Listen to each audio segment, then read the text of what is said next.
ॐ श्री उमामहेश्वराभ्यां नमः। ॐ क्षीरं दधिघृतोपेतं मधुशर्करया युतं पञ्चामृतं ददास्यामि स्नानार्थं गिरिजापते। अथ पञ्चामृतस्नानं करिष्ये। ॐ श्री उमामहेश्वराभ्यां नमः। ॐ सौरभेयं महद्दिव्यं पवित्रं पुष्टिवर्धनम् स्नानायते मया दत्तं गृहेष्वसुरसत्तम। ॐ उमामहेश्वराभ्यां नमः। क्षीरस्नानं समर्पयामि।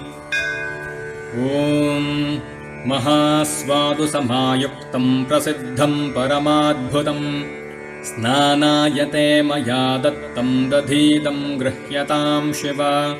ॐ श्री उमामहेश्वराभ्यां नमः।